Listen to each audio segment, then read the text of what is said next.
Welcome to இந்தியர்கள் IAS academy. இந்த video நம்ம என்ன பார்ப்போம் அப்படின்னா பிஎல்சி பார்க்க போகிறோம். நம்ம அகாடமியில் டெக்னிக்கல் எஸ்ஏ, அதே மாதிரி டெக்னிக்கல் அசிஸ்டன்ட், ஆர்ஆர்பி, எஸ்எஸ்சிக்கான எல்லா டெக்னிக்கல் எக்ஸாமுக்கான கிளாஸஸ் போயிட்டுருக்கு. அதுக்கான மெட்டீரியல் அவைலபிளாக இருக்குது. விருப்பமான கீழே வந்து நம்பர்ஸ் இருக்கும், அந்த நம்பருக்கு கால் பண்ணி ஜாயின் பண்ணிக்கலாம். இப்போ கிளாஸ்க்குள்ளே போய்க்கலாம்.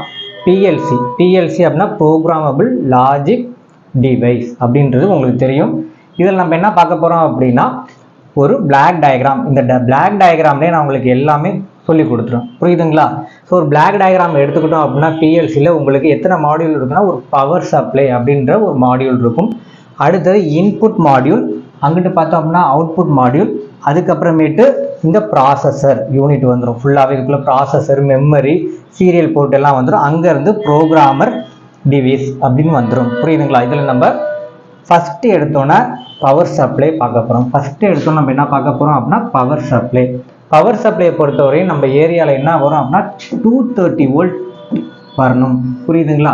நார்மலாக இந்த ரேஞ்ச் என்னவா இருக்கும் அப்படின்னா 220லேருந்து 230 வோல்ட் வரையும் வரும். இந்த பவர் சப்ளையை நான் என்ன பண்ணணும் அப்படின்னா என்னோட ப்ராசஸருக்கு தகுந்த மாதிரி நான் கன்வெர்ட் பண்ணணும். எவ்வளவா நான் கன்வெர்ட் பண்ணணும் அப்படின்னா இது வந்து ஏசி சப்ளை. இந்த ஏசி சப்ளை நான் என்னவா மாற்றணும் அப்படின்னா டிசி சப்ளையாக மாற்றணும். எவ்வளோ வோல்ட் எனக்கு வேணும் அப்படின்னா 5 வோல்ட் வேணும்.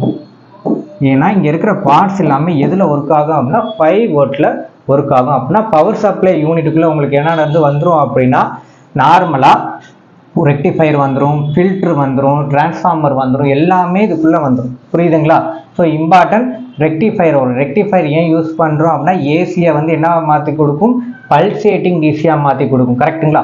அடுத்து அந்த பல்சேட்டிங் டிசியை நான் என்னவா மாற்றணும் அப்படின்னா ஒரு காமனான இருக்கிற ஒரு சிங்கிள் லைனாக இருக்கிற டிசியாக மாற்றணும். அதுக்காக நான் என்ன பண்ணுவேன் அப்படின்னா ஃபில்ட்ரு யூஸ் பண்ணி நான் 5 வோல்ட் எடுத்துக்குவேன். ஸோ என்னோட இன்புட் மாடியூல், அடுத்தது என்னோட அவுட்புட் மாடியூல், அடுத்தது சிபியு, இது எல்லாத்துக்குமே எனக்கு என்ன வேணும் அப்படின்னா 5 வோல்ட் வேணும். நோட் பண்ணி வச்சுக்கோங்க. அடுத்து இன்புட் சைடு வரும். ஸோ இன்புட் சைடு வரும்போது நமக்கு என்னென்ன யூஸ் பண்ணுறோம் அப்படின்னா அனலாகாவும் யூஸ் பண்ணுவோம், டிஜிட்டலும் யூஸ் பண்ணுவோம். அனலாகும் யூஸ் பண்ணுவோம், டிஜிட்டலும் யூஸ் பண்ணுவோம். இப்போ அனலாக நான் எடுத்துக்கிட்டேன் அப்படின்னா ப்ரெஷர் மென்ஷன் பண்ணணும், அடுத்தது டெம்பரேச்சர் மெஷர் பண்ணணும் அப்படின்னா அது என்னது அனலாக் டிவைஸ், புரியுதுங்களா? அனலாகோட குவான்டிட்டி அதெல்லாம். ஸோ டெம்பரேச்சர், ப்ரெஷர்லாம் உங்களுக்கு என்ன வந்துடும், அனலாக் குவான்டிட்டி வந்துடும். அதே மாதிரி டிஜிட்டலை எடுத்துக்கிட்டேன் அப்படின்னா புஷ் பட்டன், லிமிட்டட் சுவிட்ச், இது எல்லாமே என்ன வரும், புஷ் பட்டன், லிமிட்டட் சுவிட்ச் எல்லாமே உங்களுக்கு என்ன வரும் அப்படின்னா டிஜிட்டலாக வரும். நோட் பண்ணி வச்சுக்கோங்க, இது வந்து டிஜிட்டல். அடுத்தது டெம்பரேச்சர், ப்ரெஷர், இதெல்லாமே என்ன வந்துடும், அனலாகு, ஓகேங்களா? இப்போ அனலாக நான் என்னவா மாற்றணும் அப்படின்னா அகெயின் டிஜிட்டலாக கன்வெர்ட் பண்ணணும். நல்லா நோட் பண்ணிக்கோ. அனலாக நான் என்ன பண்ணணும், அனலாக் டு டிஜிட்டல் கன்வெர்ட்டரை போட்டு நான் என்ன பண்ணணும், டிஜிட்டலாக கன்வெர்ட் பண்ணி இந்த இடத்துல கொடுக்கணும். அப்படின்னா இன்புட் மாடியூல்குள்ளேயே உங்களுக்கு என்ன இருக்கும் அப்படின்னா அனலாக் டு டிஜிட்டல் கன்வெர்ட்டர் இருக்கும். எந்த சிக்னலில் ப்ராசஸ் பண்ணணும் அப்படின்னா அனலாக் சிக்னலை ப்ராசஸ் பண்ணணும் அப்படின்னா நான் என்ன பண்ணுவோம், அந்த சிக்னலை ஃபஸ்ட்டு டிஜிட்டலாக கன்வெர்ட் பண்ணிக்கணும். நோட் பண்ணி வச்சுக்கோங்க. டிஜிட்டல் சிக்னல்னால் ஒரு பிரச்சனை இல்லை, டேரெக்டாக நம்ம இன்புட் மாடியூலுக்கு இது வந்துடும். அடுத்து என்ன பண்ணுறோம் அப்படின்னா இந்த இன்புட் மாடியூல இந்த இடத்துல வந்துருமா. அடுத்தது இந்த ப்ராசஸிங் யூனிட்ல நான் என்ன பண்ணணும் அப்படின்னா ப்ராசஸ் பண்ணணும்.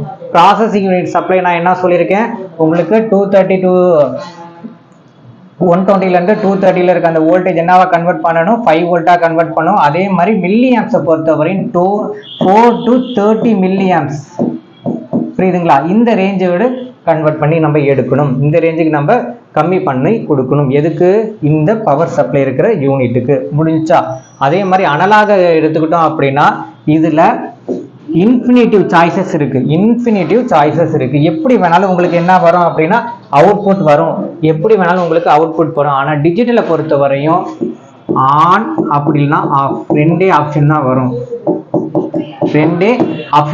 நோட் பண்ணி வச்சுக்கோங்க. அடுத்தது என்ன பண்ணுறோம் அப்படின்னா ஸோ இந்த சைடு முடிஞ்சிருச்சு, இந்த சைடு முடிஞ்சிருச்சு. அடுத்தது ப்ராசஸிங் நடக்கும். இந்த இடத்துல என்ன நடக்கும், ப்ராசஸிங் நடக்கும். இது நல்லா நோட் பண்ணிக்கோங்க. இந்த மெமரி எப்போ யூஸ் ஆகும் அப்படின்னா என்னோட அனலாக் சிக்னல் இருக்குங்களா, அதை நான் டிஜிட்டலாக மாற்றி தான் நான் என்ன பண்ண முடியும், ப்ராசஸ் பண்ண முடியும். அந்த டைமில் அந்த டிஜிட்டலாக மாற்றுறது எங்கே ஸ்டோர் ஆகும் அப்படின்னா மெமரியில் ஸ்டோர் ஆகும். அதுக்கப்புறம் தான் நான் என்ன பண்ண முடியும் அப்படின்னா ப்ராசஸ் பண்ண முடியும். நோட் பண்ணி வச்சுக்கோங்க. அடுத்தது உங்களுக்கு அவுட்புட் யூனிட்லையும் நம்ம என்ன பண்ணலாம் அப்படின்னா லேம்பு, அடுத்தது என்னது கண்டக்டர், அதே மாதிரி நம்ம என்ன யூஸ் பண்ணலாம், இந்த இடத்துல டிஸ்பிளே யூஸ் பண்ணிக்குவோம்ல, அது எல்லாமே எங்கே வந்துடும் அப்படின்னா இந்த அவுட்புட்டில் வந்துடும். புரியுதுங்களா? இன்கேஸ் நான் ஒரு டெம்பரேச்சரை மெஷர் பண்ணணும் அப்படின்னா நான் என்ன பண்ணுவேன், இங்கே அனலாக் டிஜிட்டல் இருக்கும், அந்த அனலாக் நான் என்ன பண்ணுவேன் அப்படின்னா டிஜிட்டலாக கன்வெர்ட் பண்ணி இங்கே ப்ராசஸ் பண்ணி அவுட்புட்டில் நான் என்ன பண்ணுவேன், பார்க்கறதுக்கு முன்னாடி அகைன் நான் என்னவா கன்வெர்ட் பண்ணணும் அப்படின்னா அனலாக் சிக்னலாக கன்வெர்ட் பண்ணணும்னா இந்த இடத்துல என்ன இருக்கும் அப்படின்னா டிஜிட்டல் டு அனலாக் கன்வெர்ட்டர் இருக்கும். எந்த மாடியூலில், அவுட்புட் மாடியூலில் டிஜிட்டல் டு அனலாக் கன்வெர்ட்டர் இருக்கும். நோட் பண்ணி வச்சுக்கோங்க. அவுட்புட் மாடியூலில் உங்களுக்கு என்ன இருக்கும் அப்படின்னா டிஜிட்டல் டு அனலாக் கன்வெர்ட்டர் இருக்கும். அடுத்தது என்ன அப்படின்னா ப்ரோக்ராமிங் டிவைஸ். இந்த ப்ரோக்ராமிங் டிவைஸை பொறுத்தவரையும் என்ன பண்ணலாம் அப்படின்னா ப்ரோக்ராமர் நம்ம என்ன பண்ணிக்கலாம், ப்ரோக்ராம் எழுதுகிற மாதிரி வரும். இந்த ப்ரோக்ராமிங் டிவைஸில் வந்து ஹேண்ட் ஹெல்ட் ப்ரோக்ராமர் அப்படின்னு இருக்கும். ஹேண்ட் ஹெல்ட் ப்ரோக்ராமர் அப்படின்னு ஒன்று இருக்கும். அடுத்தது டெடிகேட்டட் ப்ரோக்ராமர் அப்படின்னு ஒன்று இருக்கும். டெடிகேட்டட் ப்ரோக்ராமர் அப்படின்னு ரெண்டு டைப்ல இருக்கும். Hand hold programmer, dedicating programmer அப்படின்னு சொல்லி ரெண்டு இருக்கும். ஓகேங்களா? இதை நோட் பண்ணி வச்சுக்கோங்க. ஹேண்ட் ஹெல்டு ப்ரோக்ராமர் பொறுத்தவரையும் அதில் என்ன இருக்கும் அப்படின்னா உங்களுக்கு எல்இடி, எல்சிடி இதெல்லாமே இதுக்குள்ளே வந்துடும். இது எல்லாமே இது வரும், ஹேண்ட் ஹோல்டு ப்ரோக்ராமரில் வரும். அது மாதிரி டெடிகேட்டட் ப்ரோக்ராமில் உங்களுக்கு என்ன வரும் அப்படின்னா நார்மலாக நம்ம யூஸ் பண்ணுறோம் தெரியுங்களா, அதாவது மினி கால்குலேட்டர் எல்லாமே எதுலக்குள்ளே வந்துடும் அப்படின்னா டெடிகேட்டட் ப்ரோக்ராம்குள்ளே வந்துடும். ஓகேங்களா? இதில் நார்மலாக உங்களுக்கு அந்த டிஸ்பிளேஸ் எல்லாமே எதுக்குள்ளே வரும் அப்படின்னா டெடிகேட்டட் ப்ரோக்ராமர் அந்த ஒரு மாடியூலுக்குள்ளே வந்துடும். நோட் பண்ணி வச்சுக்கோங்க. இதுதான் என்னது பிஎல்சியில் இருக்கிற இம்பார்ட்டன்ட் டாபிக். இந்த டாபிக் உள்ள பொறுத்தவரையும் உங்களுக்கு என்ன சொல்லியிருக்கேன்னா ஒரு ஓவர்வியூவாக சொல்லியிருக்கேன். இதில் என்ன இம்பார்ட்டன்ட் கேள்வி அப்படின்னா நல்லா நோட் பண்ணிக்கோங்க. இன்புட் சைடில் analog to digital converter use பண்ணுறோம். அதே மாதிரி அவுட்புட் சைடில் digital to analog converter use பண்ணுறோம். இது இம்பார்ட்டன்ட் பாயிண்ட். அடுத்தது ஒரு அனலாக் சிக்னல் நான் கொடுத்துட்டேன் அப்படின்னா அது எங்கே ஸ்டோர் ஆகும், மெமரியில் என்னவா ஸ்டோர் ஆகும், டிஜிட்டலாக கன்வெர்ட் பண்ணி டிஜிட்டலாக ஸ்டோர் பண்ணி அதுக்கப்புறம் தான் நான் என்ன பண்ணுவேன் அப்படின்னா ப்ராசஸ் பண்ணுவேன். ஓகேங்களா? அதை நோட் பண்ணிக்கோங்க. அடுத்தது ப்ரோக்ராமிங் டிவைஸை பொறுத்தவரை ரெண்டு இருக்கும். ஹேண்ட் ஹோல்டு ப்ரோக்ராமர், அடுத்தது டெடிகேட்டட் ப்ரோக்ராமர் அப்படின்னு சொல்லி ரெண்டு இருக்கும். அதையும் நோட் பண்ணி வச்சுக்கோங்க. நெக்ஸ்ட் பாயிண்ட், நம்ம நார்மலாக பிஎல்சி எதுக்கு போகிறோம் அப்படின்னா ரிலே அப்படின்ற ஒரு டாபிக் இதுக்கு ப்ரீவியஸ் வீடியோவில் நம்ம பார்த்துருப்போம். அதுக்கு மாற்றாக தான் நம்ம எங்கே போகிறோம் அப்படின்னா பிஎல்சி போகிறோம். ஏன் அப்படின்னா அதாவது ரிலேயை பொறுத்தவரையும் உங்களுக்கு அது பெருசாக இருக்கும், அடுத்தது டிலே அதிகமாக கிடைக்கும், அதுக்கப்புறமேட்டு அக்யூரசி அந்த அளவுக்கு இருக்காது, ஆன் ஆஃப் அப்படின்ற மட்டும்தான் பண்ணும்.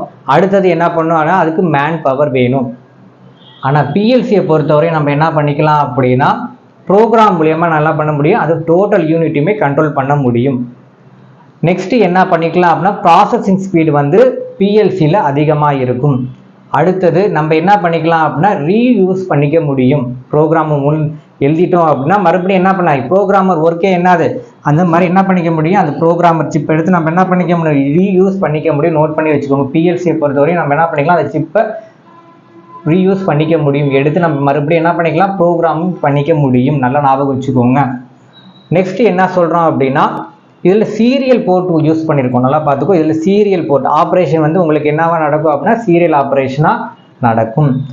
அடுத்தது வந்து அவுட்புட் மாடியூலில் நம்ம என்னென்ன கண்டக்ட் பண்ணியிருக்கோம், லேம்ப்பு, கண்டக்டர், இது எல்இடி டிஸ்பிளே, எல்சிடி டிஸ்பிளே, நார்மலாக இருக்க எல்லா டிஸ்பிளேயும் நம்மளால் என்ன பண்ணிக்க முடியும் அப்படின்னா இதை கண்ட்ரோல் பண்ணிக்க முடியும். இப்போ இன்கேஸ் எனக்கு வந்து இந்த பார்ட்டில் ஏதோ ஒன்று வந்து டேமேஜ் ஆகிடுச்சு அப்படின்னா என்னால் என்ன பண்ணிக்க முடியும் அப்படின்னா இதை சீக்கிரம் ரெக்டிஃபை பண்ணிவிட்டு அடுத்த ஒரு பார்ட் என்ன பண்ண முடியும், இன்சர்ட் பண்ணிக்க முடியும். ஆனால் ரிலேயில் அந்த அளவுக்கு டக்குன்னு பண்ணிக்க முடியாது. அதை ஞாபகம் வச்சுக்கோங்க. இதுதான் என்னது பிஎல்சியோட பிளாக் டயக்ராம். இதுதான் என்னது பிஎல்சியோ பிளாக் டயக்ராம். அனலாகவும் யூஸ் பண்ணிக்கலாம், டிஜிட்டலாகவும் இருக்கும். ஸோ அனலாகவே நான் என்ன பண்ணணும், டிஜிட்டலாக மாற்றி மட்டும் தான் ப்ராசஸ் பண்ண முடியும். ஞாபகம் வச்சுக்கோங்க. இதுதான் இருக்கிற இம்பார்ட்டன்ட் பாயிண்ட்ஸ். ஓகேங்களா? நெக்ஸ்ட் வீடியோவில் நெக்ஸ்ட் ஒரு டாப்பிக்கோட உங்களை நான் மீட் பண்ணுறேன். நம்ம அகாடமிக்கில் technical SA, RRB, technical assistant எல்லாத்துக்குமான கிளாஸஸ் போயிட்டுருக்கு. ரொம்ப அஃபர்டபுள் ப்ரைஸில் தமிழ்நாட்டிலே ரொம்ப ரொம்ப கம்மி காசில் நம்ம தான் நடத்துகிறோம். புரியுதுங்களா? நீங்கள் எந்த அகாடமிக்கு வேணாலும் விசாரித்து பார்த்துக்கோங்க. விசாரித்து பார்த்துட்டு ஜாயின் பண்ணுங்கள். புரியுதுங்களா? உங்களோட எதிர்காலம் நல்லா பிரைட்டாக இருக்க இணைந்த கைகள் ஐகே அகாடமி சார்பாக உங்களை நான் வாழ்த்துறேன். தேங்க்யூ.